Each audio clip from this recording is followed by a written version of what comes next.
우리를 사랑하시는 주님을 찬양합니다. 10월의 아름다운 날을 주셔서 우리로 하여금 이 가을의 아름다움을 느끼고 누리게 하시니 감사합니다. 하나님 아버지, 우리가 하나님께서 주신 이 아름다운 자연과 우리에게 베푸신 구원의 은혜를 하나님께서 우리를 통해서 하나님의 통치를 더 아름답게 펼쳐가기 위한 하나님의 뜻인 줄 알고 날마다 우리 자신을 위해서가 아니라 하나님의 이웃을 위한 삶, 그리고 하나님의 창조 세계를 더 아름답게 가꾸고 다스리는 삶을 살아내게 하여 주옵소서. 오늘 하나님의 말씀을 우리가 읽고 배우고 이 하나님의 말씀 가운데 서기를 원합니다. 주님 오셔서 말씀하여 주옵소서. 예수님 이름으로 기도드립니다. 아멘. 오늘 우리가 준 하나님의 말씀은 고린도후서 10장입니다. 10장 12절부터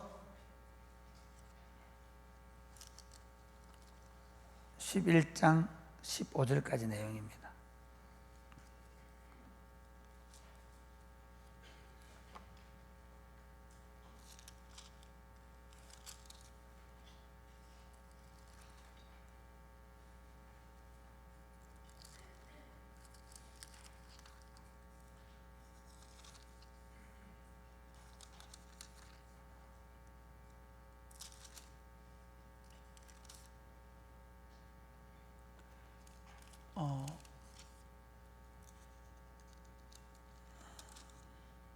우리가 고린도후서를 보면서 고린도후서가 굉장히 고린도전서보다 훨씬 더 내용이 부드럽습니다.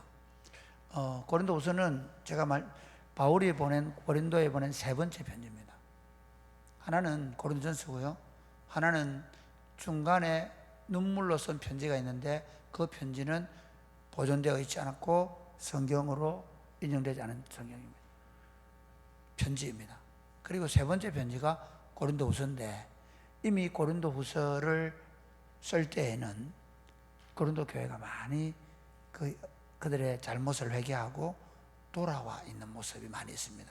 그런데 그 중에서도 그 와중에도 여전히 사도 바울의 사도권을 인정하지 않으려고 하는 사람들이 있었습니다. 고린도후서 이제 10장부터 마지막까지는 바울이 자신의 사도성을 인정하지 않으려고 하는 교회 내에 있는 사람들에게 자기가 어떻게 그리스도의 일꾼인가, 내가 어떻게 하나님의 나라의 일꾼인가를 증명하면서 쓴 내용입니다. 그러니까 우리가 이 본문을 볼 때 하나님 나라의 일꾼을 우리도 어떻게 볼 거냐는 거예요. 예를 들면 오늘날 교회 공동체 가운데 보면 워낙 요즘 유튜브도 많고 심지어 본 교회 목사님보다 유튜브에 있는 목사님을 잘 따라가시고 그분 말을 믿고, 그렇죠. 이전보다 훨씬 더 꼭 우리 목사 가짜 목사다 그런 얘기는 아니지만 참 일꾼과, 그러니까 우리를 지도하는 교역자들 또는 기도하는 사람들에 대해서 우리가 어떤 기준으로 그 사람이 하나님의 사람인가를 볼 것인가에 대해서 한번 생각을 해야 되고, 두 번째는 우리는 하나님의 사람으로서 다 하나님 나라 일꾼들이거든요. 그래서 우리가 하나님의 나라 백성으로서 나는 어떤 일꾼으로 살아갈 건가? 우리 청년들은 지금 아직 젊지만 여러분이 나이가 들어가면 갈수록 여러분이 교회에서 직분을 맡게 되고 지금도 마찬가지고 어떤 일꾼이 될 것인가는 두 가지 측면에서 이 본문을 이제 오늘하고 내일하고 본문을 보면 좋겠습니다. 오늘 본문을 먼저 좀 살펴보면요, 우리가 하나님의 나라, 하나님 나라의 일꾼은 어떤 사람인가 먼저 우리 10절부터 18절까지 내용 한번 보겠습니다. 같이 12절부터 18절까지 시작. 우리는 자기를 칭찬하는 어떤 자와 그래서 자기를 회개하고 그러나 우리는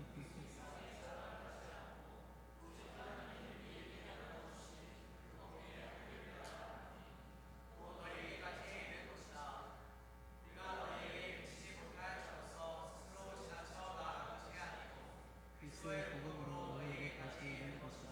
예, 여기 지금 마이크가 안 나오는 모양인데 그렇지? 예, 권조열이 마이크가 안 나온답니다.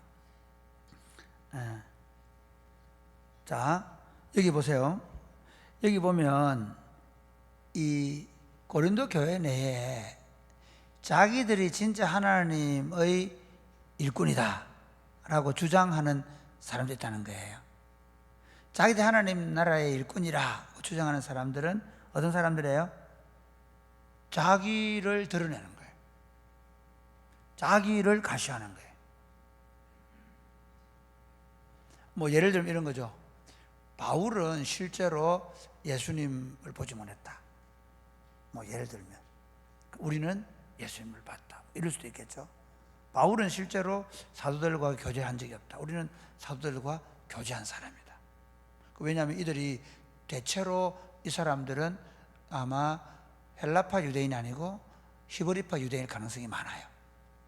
바울이 가르치는 그 복음은 믿음으로만 구원받는다, 믿음으로만 의롭게 된다라는 복음 내용을 가르치는데, 히브리파 유대인들은 할례 받아야 된다, 율법을 지켜야 된다라고 가르치기 때문에 자신들이 가지고 자기는 할례 받고 우리는 대대로 유대인 집안이고 이러면서 자기의, 우리 요즘으로 보는 학벌이나 이런 것들을 다 이렇게 하는 거예요.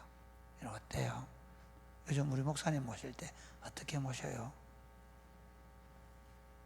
학위가 있느냐 봐요. 사랑의 고피는 게 그런 거 안 봤어요. 저 THM도 안 했을 때 저를 증명했으니까. 박사 학위가 있느냐. 오히려 교회들이 목사님들을 청빙할 때 어때요? 자랑하게 만들어요. 빽빽하게 이력서를 쓰죠. 내가 이런 공부를 했고, 내가 이렇게 학위를 받았고, 내가 막 자기 속에서. 저는 진짜 죄송하지만 이게 맞는가? 하나님의 일꾼을 세우는데 저 집안이 어떻고 뭐 그게 사실은 참 일꾼 아닌 사람들이 하던 방식이 자기를 드러내는 거예요. 그 다음에 15절 16절 볼까요? 시작. 우리는 남의 수고를 가지고 분수 이상의 자랑을 하는 것이 아니라 오직 너희 믿음이 자랄수록 우리의 규범을 따라 너희 가운데서 더욱 풍성하여지기를 바라노라. 이는 남의 규범으로 이루어 놓은 것으로 자랑하지 아니하고 너희 지역을 넘어 복음을 전하려 함이라. 이게 무슨 말이냐면 이 사람들은 남의 수고한 걸 가지고 자랑하는 거예요. 종종 선교지에 가면 그런 경우가 선교사님들 가운데 사실은 자기 선교 영역이 아닌데 자기가 한 것처럼 막 때려가 소개한다든지. 그러니까 교회 공동체 가운데에서 지도력을 갖기 위해서 자기를 과대 포장하는 거예요. 자기가 한 사역도 아니면서 자기가 마치 사역을 다 하는 것처럼. 그럴 수 있어요. 목사님들 중 가운데 모든 사역이 마치 우리는 사실 지금 청소년 사역을 잘하는 건 우리 서우석 목사님이 잘하고 계시기 때문에 저는 그거에 대해서 관여도 못하고 관여도 안 하고 있거든요. 그러니까 모든 내 영광이 드러나야 되는 거예요. 잘못하면 모든 사역자들의 모든 영광을 담임 목사가 다 받아야 되는 잘못인 거죠. 어쨌든 이 사람들은 남의 수고마저도 자기 자랑으로 삼는 자들이라는 거예요. 그러면 17절 18절 볼까요? 시작. 자랑하는 자는 주 안에서 자랑할지니라. 옳다 인정함을 받는 자는 자기를 칭찬하는 자가 아니요 오직 주께서 칭찬하시는 자니라. 그러니까 하나님의 일꾼은 뭐냐면요, 자기가 자기 자랑하고 심지어 남의 것까지 끌어봐 자랑하는 사람이 아니고 하나님이 인정하시는 거예요. 근데 하나님 인정하는 건 어떤 거냐면 오늘 본문을 조금 보면요 이렇게 되어 있습니다. 자, 한번 볼까요? 네. 13절 같이 시작. 그러나 같이 시작. 그러나 우리는 분수 이상의 자랑을 하지 않고 오직 하나님이 우리에게 나누어 주신 그 범위의 한계를 따라 하노니 곧 너희에게까지 이른 것이라. 14절. 우리가 너희에게 미치지 못할 자로서 스스로 지나쳐 나아간 것이 아니요 그리스도의 복음으로 너희에게까지 이른 것이라. 그러니까 그리스도의 일꾼은 뭐냐 하면 내가 뭐 막 자랑하고 그런 게 아니라 그리스도의 일꾼은 하나님이 내게 맡기신 영역인 복음을 전하는 거예요. 하나님이 내게 맡겨 목사의 영역이면 내 그 영역에서 최선을 다하는 겁니다. 할렐루야. 좋은 일꾼 누구냐? 우리는 한국교회 사람들은요 큰 교회 목사님들 병이 들어가지고 그래서 다 큰 교회 목사님 부르면 다 도망가잖아요. 다 기도해 본다고 다 큰 교회 가서 목회하면 그분 훌륭한 목사라 그래요. 종종 제가 잘 아는 목사님들도 그럴 때 가서 가끔씩 제가 열등감을 느껴요. 큰 교회 목사니까 때문에. 물론 그럴 만한 눈이도 없지만 정말 잘못된 생각이에요. 저보다 훌륭한 목사님들이 저 시골에 홀로 계시면서 10명 되는 성도들을 모시면 평생 사는 분들도 계세요. 자기에게 맡기신 영역에서 최선을 다하는 분들이 계세요. 심지어 자비행하며 농사 지어가면서 같이 공동체를 이루어가지고 같이 농사 지으면서 그분들에게 농사 기술을 가르쳐 주시고 그러면서 살아가는 분도 계세요.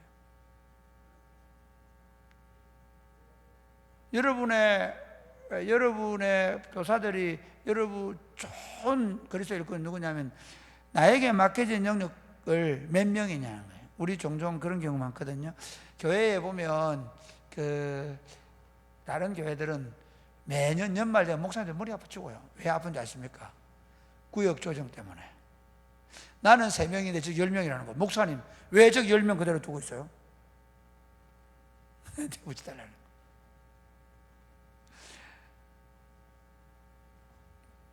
누가 좋은 목자냐? 누가 좋은 교사냐? 자기 반에 10명, 20명 있는 그 목자가 좋은 목자 맞아요. 그 일에 성실할 수 있다면.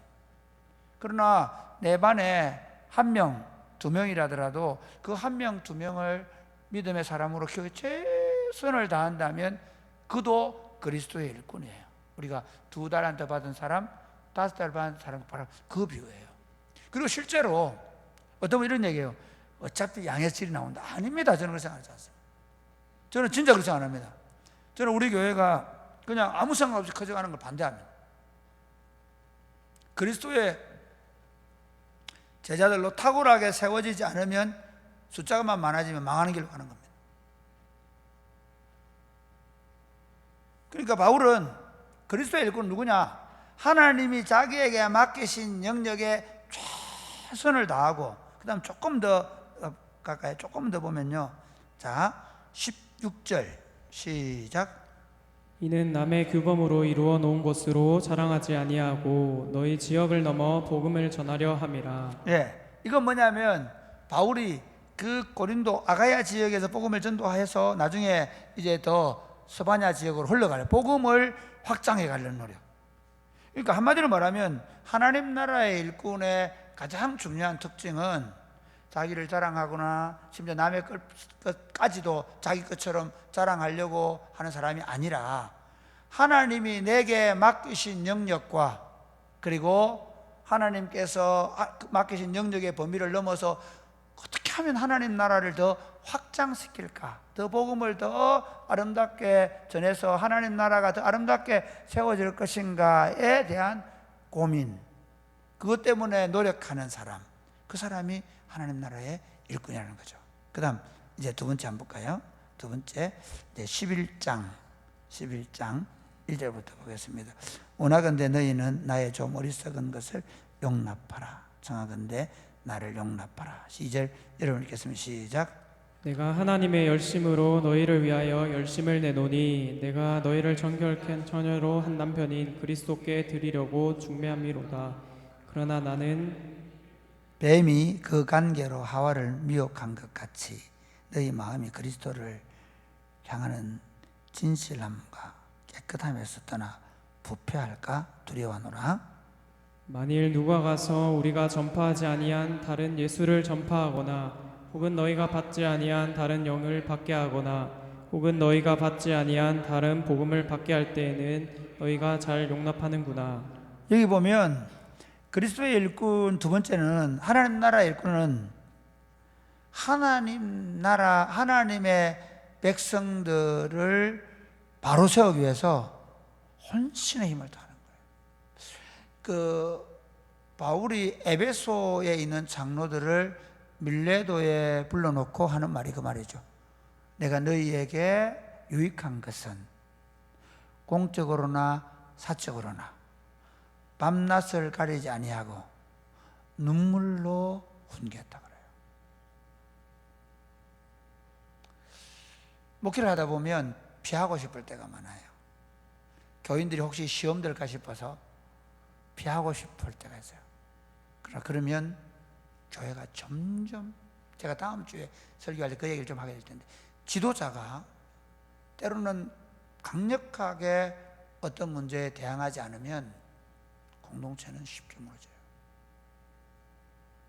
참, 그래서 때로 그러니까 우리가 아버지도 마찬가지예요. 참 너그럽고 좋아야 되지만 만약 우리 아이가 저는 뭐 죄송하지만 제가 우리 아이 스마트폰을 갖는 문제에서 아주 엄격합니다. 제가 예를 들면 제가 우리 아이들이 뭐 예를 들어 어떤 넘지 말아야 될 선을 딱 넘을 때는 아주 단호할 때가 있습니다. 그럼 저는 그게 아빠 역할을 해요. 그런 요즘 아이들의 제일 큰 문제 중 하나는요, 울타리를 쳐주지 않아서 나중에 어른이 돼도 울타리가 없는 거예요. 공동체 안에도 마찬가지예요. 오늘 교회가 이렇게 시끄러운 건 누가 들어와서 어떻게 유혹해도 그냥 넘어가는 거예요. 바울은요, 내가 하나님의 열심으로 너희를 위하여 열심을 낸다. 왜 내냐? 내가 너희를 정결한 처녀로 한 남편인 그리스도께 드리려고 중매함이로다. 왜? 뱀이 사단을 미혹한 것처럼 성도들을 끊임없이 미혹해서 넘어뜨리려고 합니다. 이게 꼭 그 당시는 이제 이 잘못된 사상을 가진 사람들인데요, 꼭 그렇지 않더라도 공동체 안에서 어떤 욕심을, 물질적인 욕심이나 또는 어떤 예를 들면 자기를 영향력을 더 확대하려 하거나 뭐 여러 가지 있을 수 있습니다. 정말 하나님의 일꾼이 어떤 사람이냐? 그 백성이 유익한 것이라고 하면 때로 어떤 욕을 먹을 각오를 하고라도 하는 거예요. 여러분 어때요? 자녀들 양육하다 보면 그 자녀가 부모 마음을 다 알아요, 몰라요? 모르죠. 모른다고 그 애가 하자는 대로 다 끌려가나요? 아니에요. 저는 22년 동안 목회하면서 정말 우리 어르신들이 때로는 정말 이해하지 못할 일들을 많이 해왔습니다. 감사하게도 때로는 반대하기도 하고 그것 때문에 목사님은 맨날 이런다라는 소리를 듣기도 하고 했지만, 그러나 그때마다 제가 생각한 건 지금은 이분들이 이렇게 말할지 몰라도 10년 뒤에 20년 뒤에 꼭 그렇게 말할까? 저는 아니라 생각한 거예요. 저는 청년들을 양육하면서 정말 때로는 단호하게 강하게 얘기할 때가 있어요. 왜냐하면요, 지금은 그 친구가 기분 나쁘고 힘들 수 있지만 그러나 그 친구를 바로 세우는 것이 하나님이 내게 주신 임무인 거죠. 이런 마찬가지예요. 종종 제가 여기 아이들 이렇게 엄마들 보고 부모들 보면 조금 아쉬운 게 그런 거예요. 여러분의 자녀들에 대해서 좀 더 매의 눈을 가지고 애들이 안 다치도록 예를 들면 좀 더 애들이 안전하게 놀 수 있도록 애들이 좀 질서를 지켜주도록, 그냥 교회 와서는 함부로 막 뭘 해버리고, 오늘 여러분 하나 예를 들면 지금 작은 꼴대를 만들어 놨어요. 애들 그냥 올라가요. 들어 누워요. 말을 안 하면. 그 맨날 제가 얘기해요. 예를 들면, 근데 저는 어떤 생각이냐면요, 저거 부서지는 게 문제가 아니라 이 아이가 공공시설을 그렇게 함부로 파괴하게 되면 나중에 어떤 공공적인 일을 하게 됐을 때 그걸 진짜 그걸 잘 보존하고 가꾸고 그걸 소중히 생각할 수 있을까? 자기 욕심대로 해버리지 않을까? 그러니까 우리가 조금만, 저는 굉장히 지도자에게 용기가 필요하죠. 용기가. 단호하게 말할 수 있는 용기. 때로 아프지만 말해줄 때, 그래야 울타리를 치고 가이드를 만들고, 그래서 적이 온다 라고 여기 이제 바울이 그에게, 뱀이 하와에게 미혹되지 않도록 내가 거룩한 열심을 내는 건 여러분을 그리스도의 정결한 신부로 그리스도에게 드리기 위해서다. 할렐루야.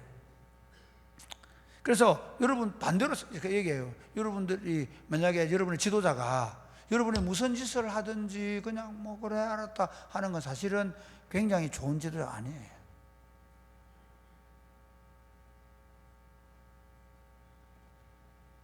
여러분도 마찬가지.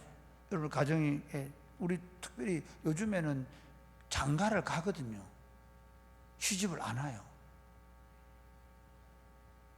무슨 말 알겠죠? 못 이겨요. 부탁합니다. 이기시기를 바랍니다. 남편들이 싸워서 이러는 게 아니에요. 정말 기도하고 성경을 읽고 때로 아내가 세속적 요구를 하게 될 때, 아내가 성경적이지 않은 것들을 하자고 얘기할 때 단호하게 아니라고 말해요. 그게 진짜 아내를 사랑하는 길입니다. 오늘날 교회가, 가정이 무너진 이유가 거기 있어요. 지도자는 공동체를 거룩하게 세우려고 하는 열정에 빠졌어요. 마지막 세 번째 볼까요? 5절부터 보겠습니다. 5절 시작. 나는 지극히 크는 사람보다 부족한 것이 조금 더 없는 줄로 생각하노라. 내가 비록 말에는 부족하나 지식에는 그렇지 아니하니 이것을 우리가 모든 사람 가운데서 모든 일로 너희에게 나타내었노라. 내가 너희를 높이려고 나를 낮추어 하나님의 복음을 값없이 너희에게 전함으로 죄를 지었느냐. 내가 너희를 섬기기 위하여 다른 여러 교회에서 비용을 받는 것은 탈취한 것이라. 또 내가 너희와 함께 있을 때 비용이 부족하였으되 아무에게도 누를 끼치지 아니하였음은 마게도냐에서 온 형제들이 나를 부족한 것을 보충하였음이라. 내가 모든 일에 너희에게 폐를 끼치지 않기 위하여 스스로 조심하였고 또 조심하리라. 바울이 특별히 고린도 교회에 대해서 물질적인 짐이 되지 않았다 얘기를 해요. 물론 마게도냐 온 형제들과 다른 교회로부터 사역에 대한 필요한 것들을 충당받으면서 사역했다고 해요. 여러분, 목회자가 사례를 받는 것이 맞습니까? 틀립니까? 그건 답이 없습니다. 저는 어제 제에게 면담 온 친구에게 얘기했습니다. 한국에 너무 어렵다. 가능하면 네가, 그 친구가 조금 집에 괜찮거든. 네가 카페를 해서 개척해라. 한 명 한 명 제자를 만들어 가라. 그리고 네가 더 이상 자비량하지 않아도 되면 그 일을 교회와 함께 하고, 그리고 네가 말씀 사역만 해라.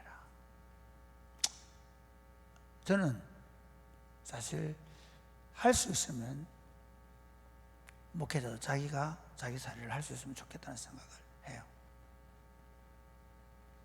그러나 교회가 이미 규모가 생겨버리고 교회가 자기가 교회 사역으로만 집중할 수밖에 없는 여건이 되기 때문에 사역에 대한 사역을 하고 생활비를 받는 거죠. 그러나 여기에 기준이 있어요. 목회자가 교회에 짐이 되면 안 된다. 여기 본문에 보면 그런 거죠. 예를 들어서 내가 교회가 크니까 제 생활비를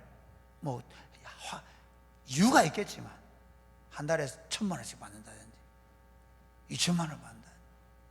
예를 들면 저는 그건 아무리 그 교회가 크다 하더라도 그건 안 되는 생각이에요. 저는 개인적으로 목사가 생활할 수 있는 생활비를 받으면 되는 것이지, 마치 대기업의 이사나 대기업의 회장처럼 생활한다면 그건 잘못하는 거예요. 보셔야 돼요. 교회 지도자들이 어떻게 교회에 가능하면 폐를 끼치지 않으려고 노력하는 모습이죠. 그럼 교회는 어떻게 해야 될까요? 교회 얘기할게요. 제가 어제 목사님들 만나 얘기했거든요. 교회는 진짜 때로는 너무 악해요. 우리 교회 말고. 목사님이 퇴직하고 집이 없도록 하고 해서 내보내버려요. 요즘 목회자들 은퇴하면서 시각하고 이제 버리고. 그럼 웃기는 게 큰 교회 목사들은 막 엄청나게 퇴직금 받아가지고 집도 사고 막 하고 막 하는데 이게 너무 잘못된 거예요. 적어도 공동체 내에서 자기 지도자가, 자기 그 교회의 일꾼들이, 그게 뭐 꼭 목사만 아니더라도 관리사님이 하더라도 이 일꾼들이 적어도 자기 생활에 어렵지 않도록, 사랑의 꽃피우는 교회에 얘기를 하면서 그 얘기한 거예요. 사랑의 꽃피우는 교회는 어떻게 일꾼들을 세워가느냐, 어떻게 일꾼들에게 적어도 지금 맞는 사례는 많지 않지만 저분들이 나이가 들어서 어떻게 노후를 준비해야 되느냐, 그 얘기를 한 거예요. 제가 조금 얘기하고 싶은 게 뭐냐면, 목사들이 지나치게 욕심을 부려서 교회에 폐를 끼치는 것도 잘못이다. 그러나 적어도 교인들이, 반대로 목사가 너무 가난하게 만들고 사역자들이 너무 어려운 형편에 처하고 노후가 불안전하게 만들어서 그분들이 하나님의 교회를 섬기고 마지막 노후가 경제적으로 너무너무 힘든 상황에 처할 수 있다면 그건 교회가 잘못하는 거죠. 지금 오늘 본문에서 제가 해를 끼치지 않으려고, 짐 되지 않으려고 한다가 그 얘기를 해버리면 여러분 어떻게 생각해요? 그렇게 배운 거예요, 교인들이. 그래서 목사님 가난해야 돼. 예, 목사 가난해야 됩니다. 저는 그렇게 생각합니다. 목사가 부자가 돼가지고 막 저금 통장에 막 수십억 넣어 있고, 예, 막 수억 있고, 저는 물론 뭐 자기 사업하다가 부자가 된 사람은 그럴 수 있는지 모르겠지만 그렇게 될 만큼 교회가 생활비를 주고 사례를 주면 안 된다. 생활비 주는 거예요. 그러나 그 목회자가 그 생활비를 넉넉히, 그 생활비로 적어도 지금의 삶이나 나중에 노후에 자신의 가정을 세워가는데 어려움이 없도록 해야 된다. 오늘 본문은 바울이 내가 적어도 너희들에게 배를 끼쳤다. 왜 그랬을까요? 사실은 뒷면이 있어요. 그 거짓말하는 사도들은 어떻게 할까요? 고린도 교회에 많은 교인들의 돈을 훔치는 거예요. 교인들로부터 그렇게 해서 결국은 자기 주머니, 자기 유익을 보려고 그렇게 한다. 나는 내 봐라, 내가 언제 너희들에게 그렇게 하려고 했냐, 너희 호주머니 도털었냐, 그렇지 않지 않느냐, 그 얘기하는 거예요. 그러면서 한번 볼까요? 10절부터 같이. 그리스도의 진리가 내 속에 있으니 아가야 지방에서 나의 이 자랑이 막히지 아니하리라. 그러면서 읽어볼까요? 시작. 어떠한 까닭이냐, 내가 너희를 사랑하지 아니함이냐, 하나님이 아시느니라. 나는 내가 해온 대로 앞으로도 하리니 기회를 찾는 자들이 그 자랑하는 일로 우리와 같이 인정받으려는 그 기회를 끊으려 하리라. 그런 사람은 거짓 사도요 속이는 일꾼이니 자기를 그리스도의 사도로 가장하는 자들이니라. 이것은 이상한 일이 아니니라. 사탄도 자기를 광명의 천사로 가장하나니 그러므로 사탄의 일꾼들도 자기를 의의 일꾼으로 가장하는 것이 또한 대단한 일이 아니니라. 그들의 마지막은 그 행위대로 되리라. 바울이 그 거짓 선지자들을 보여주면서 그 사람들이 사실은 결국 너희에게 노리는 게 뭐냐면 너희들의 그런 어떤 물질적인 혜택이나 그런 것들 때문에 너희들에게 짐이 되고 있지 않냐, 그러면서 하는 말이 얘기예요. 그들이 광명한 천사로 가장하고 자기 그들이 굉장히 한 사람인 것처럼 드러내지만 뭘 봐라? 그들의 뭘 봐라고요? 행위를 봐라. 행위를 봐라. 말씀을 맺겠습니다. 사랑하는 여러분, 하나님 나라의 일꾼은 자기를 자랑하고, 심지어 자기를 자랑하기 위해서 남의 것까지 끌어와서 자랑하는 사람이 아니라 하나님이 맡기신 복음의 영역에서 최선을 다해서 이 복음을 확장하는 일에 전념하는 겁니다. 하나님 나라 일꾼은 때로 공동체로부터 이해받지 못하고, 사실 바울이 그 사람들부터 계속 그 사도가 아니라는 오해를 받고 그러는 가운데 있잖아요. 네. 그러는 가운데에서도 바울은 어떻게 해요? 고린도전서를 보면 어때요? 아주 추상같이 그들의 잘못에 대해서 지적하고 그들을 바로 세우려고 하는 거예요. 왜요? 거룩한 공동체를 세우기 위한 열정이에요. 그걸 보셔야 돼요. 그러면서도 적어도 공동체에게 폐해를 끼치지 않겠다, 침이 되지 않겠다, 그런 마음을 가지고 사역한 거죠. 저와 여러분들도 그런 그리스도의 좋은 일꾼들로 세워져 갈 수 있게 되기를 주님의 이름 축복합니다. 아멘. 네. 내가 주인 삼은 모든 건 내려놓고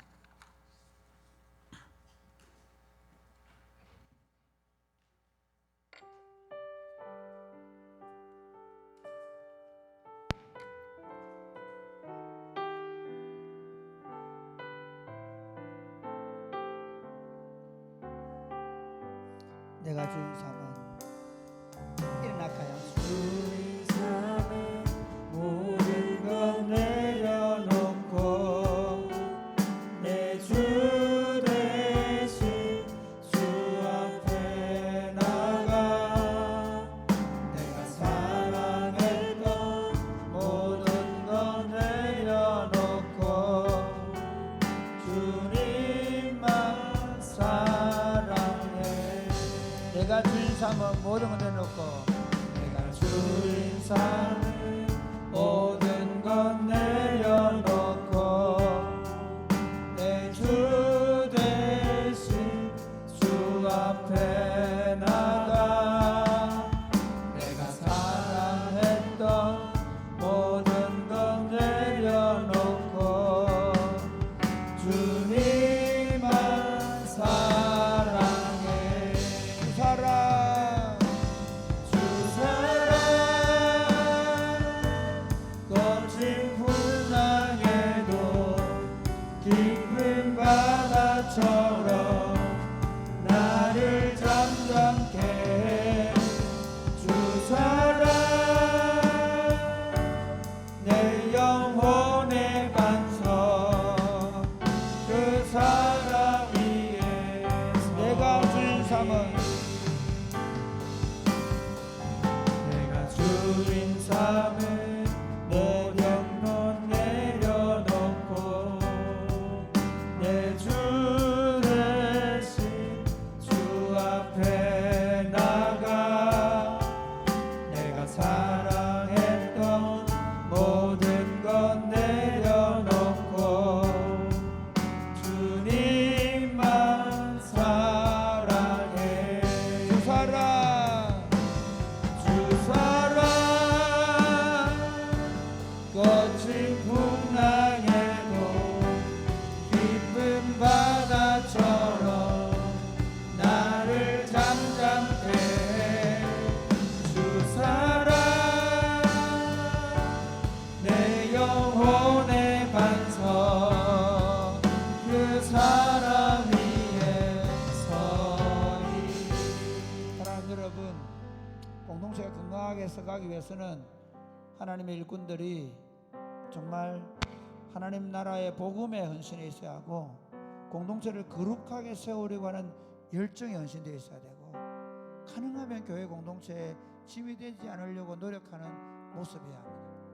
하나님, 우리 교회의 일꾼들이 정말 그리스도의 일꾼들로 세워져 갈 수 있도록 기도하시고, 또 우리 그러면서 우리 공동체가 그 교회 일꾼들의 기도 그리고 가르침을 잘 받으면서 아름다운 공동체를 세워가게 하여 주옵소서.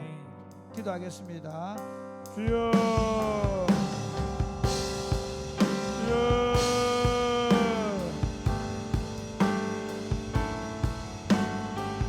주여, 아버지, 아름다운 교회를 주셔서 감사합니다. 공동체가 정말 하나님의 뜻을 이루게 하시고 하나님이 기뻐하시는 공동체가 되게 하여 주기를 원합니다. 교회를 위하여 먼저 교회의 일꾼들이 하나님의 복음의 헌신되어 있게 하시고 거룩한 공동체를 세우는 헌신되어 있게 하시고, 그러면서 또 그리스도의 교회의 주민이 되는 복음의 헌신한 삶을 살아갈 수 있도록 주님 도우시기를 간절히 바랍니다. 아버지 하나님, 내 공동체를 통해서 이 땅에 하나님의 공동체가 이루어져야 하겠어요. 온 세상에 볼 수 있도록 교회 일꾼들과 온 성도들이 마음으로 하나가 될 수 있도록 도우시고, 또 하나님의 뜻을 따라 우리가 함께 한 마음 한 뜻이 되어 건강하고 좋은 공동체를 세워갈 수 있도록 주님 도와 주시옵소서. 하나님 아버지 감사합니다. 우리로 하여금 건강한 공동체를 세우기 위해서 교회 일꾼들을 세우심을 감사합니다. 그리스도의 복음 위에 헌신되어 있고 거룩한 공동체를 세우기 위한 열정을 가지고, 그러면서 교회에 짐이 되지 않으려고 몸부림을 치는 교회 일꾼들이 될 수 있도록 도와 주시옵소서. 아멘. 그런 일꾼들과 함께 건강한 교회를 세워가는 아름다운 교회가 되게 하여 주옵소서. 아멘. 예수님 이름으로 기도드립니다. 아멘. 십자가 그 사랑.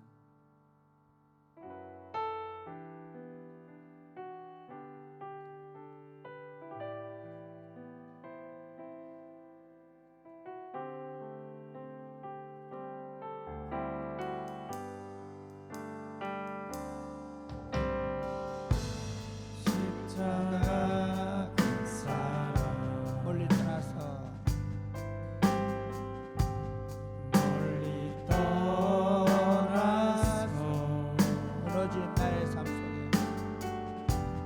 무너진 나의 삶 속에 잊혀진 주의 돌 같은 내 마음, 돌 같은 내 마음 어루만지사 어루만지사 다시 일으켜 세워주실 다시 일으켜 세우실 주를 사랑합니다. 주 나를 보호하시고 주 나를 보호하시고 날 붙드시리. 나는 곧 괴롭고 존귀한 주님의 옆에 사람에게 주 너를 보호하시고 주 너를 보호하시고 널 붙드시리. 널 붙드시리. 너는 고배롭고 존귀한 너는 괴롭고 존귀한 주의 자녀. 지나간 일들을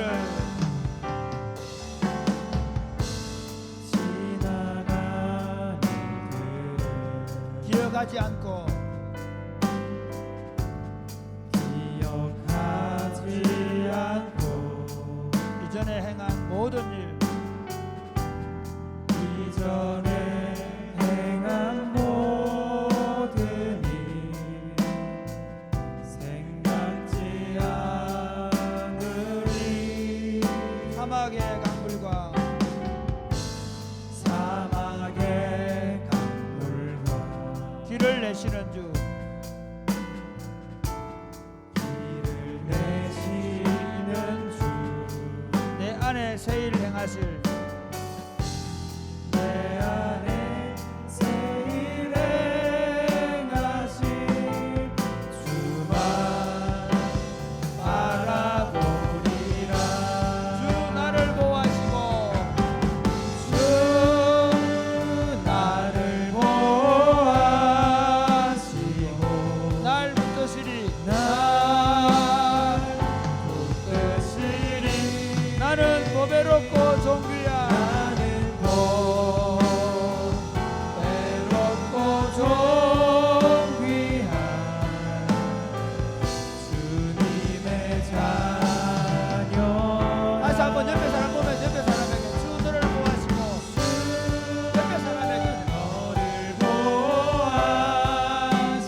제 여동생이 교회 참여하고 갔어요.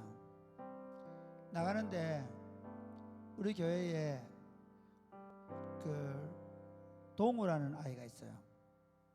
그 아이가 약간 인지 능력이 떨어지는 애인데요.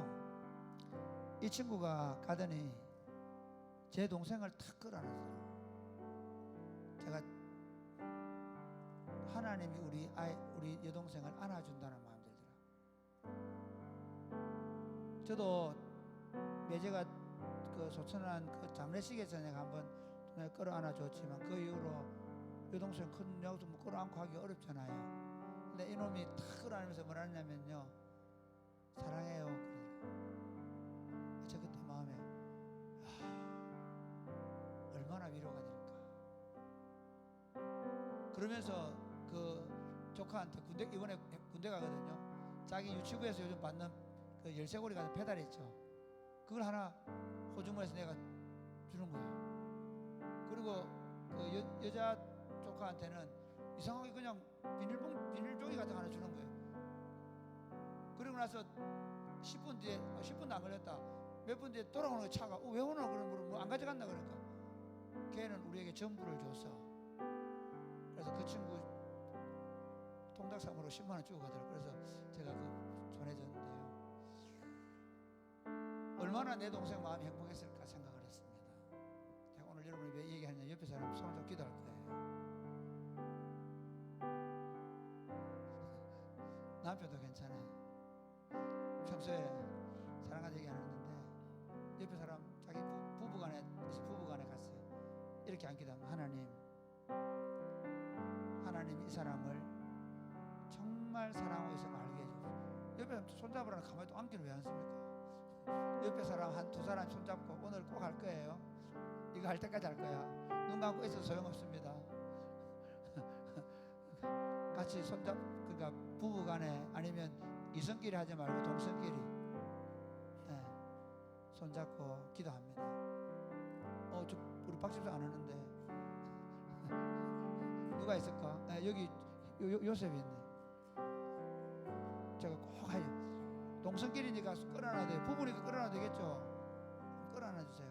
하나님, 이 형제와 자매가 하나님이 얼마나 사랑하는지를 알게 해주십시오. 예수 그리스도를 보내시고 그의 십자가의 피 흘리심으로 구원받게 해주십시오. 제가 여러분이 그 동우가 안떠 진짜 제가 뭘 느끼냐면, 야, 이거구나. 얘는 아무 생각 없어요. 그냥 사랑해 주고 싶었던 거예요. 계산 안 했어요. 이거 이러면 이분이 나한테 돈 줄 거야 생각 안 했어요. 제가 이렇게 얘기할게요. 하나님, 지금 내가 손을 잡고 포옹을 하고 기도하는데요, 이분이 내가 하는 이 기도를 통해 하나님이 얼마나 사랑하는지 알게 해주옵소서. 우리 한번 다 같이 기도하겠습니다.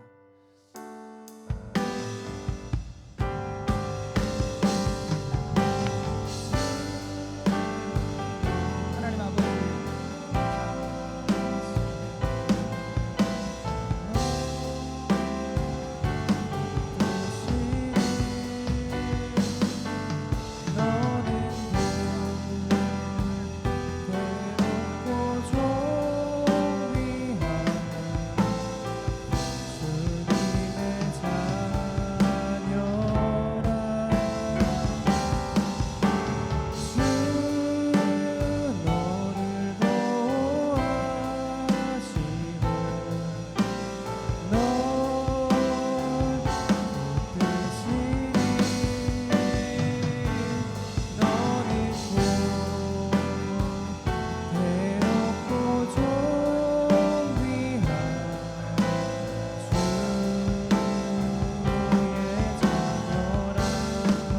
아버지, 우리가 손을 잡고 그리고 함께 기도했습니다. 하나님이 얼마나 우리 형제 자매들을 사랑하는지를 알게 해 주옵소서. 그 사랑으로 세상을 이기게 하여 주옵소서. 그 사랑으로 하나님과 하나님의 나라를 힘있게 세워가도록 도와 주옵소서. 그 사랑 때문에 지금 저들의 상처가 치유되게 하시고 저들 안에 있는 아픔이 해결되게 해주시고 저들 안에 미운 감정들이 용서되게 해주시고 하나님의 사랑으로 충만해지게 하여 주옵소서. 아멘. 예수님 이름으로 드립니다. 아멘. 아멘. 마지막으로 나 무엇과도 주님을 바꾸지 않으리. 나 무엇과도 주님을, 네 번째, 나 무엇과도 주님을 바꾸지 않으리.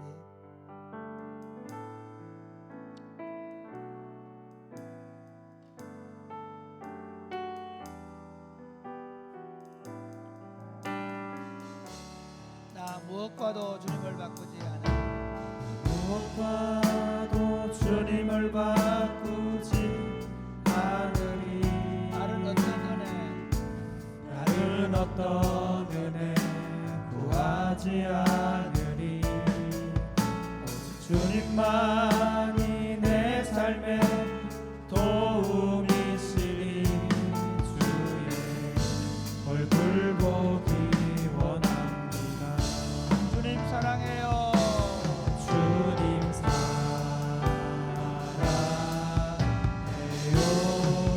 온 맘과 온 맘과 정성 다해 하나님의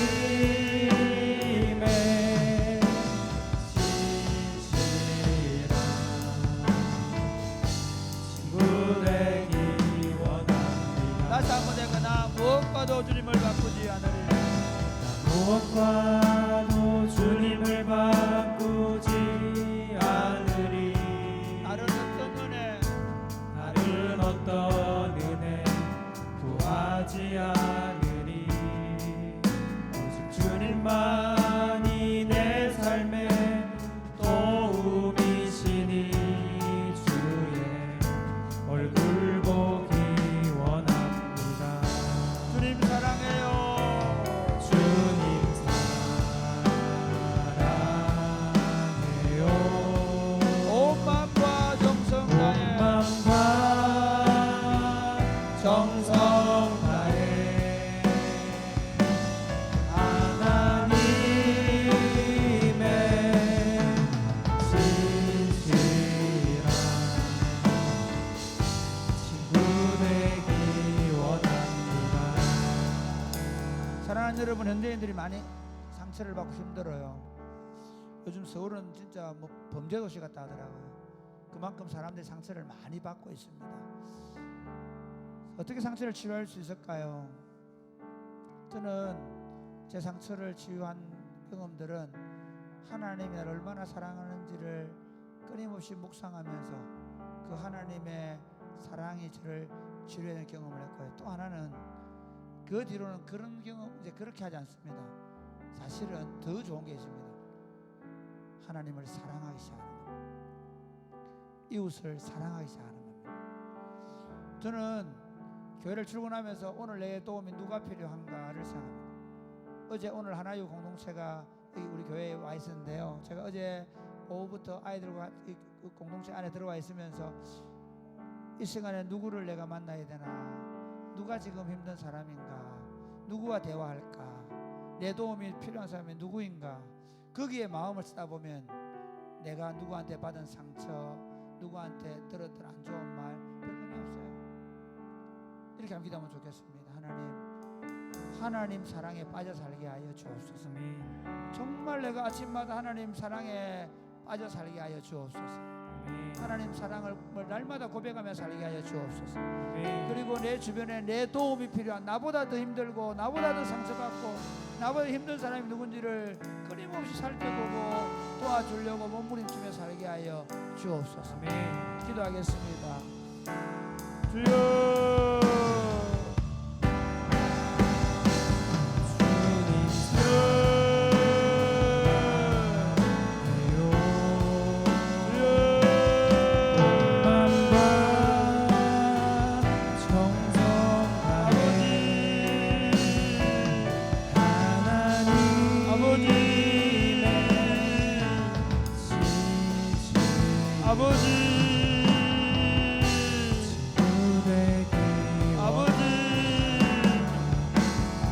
아침마다 주님 사랑의 고백을 하며 일어나게 하시고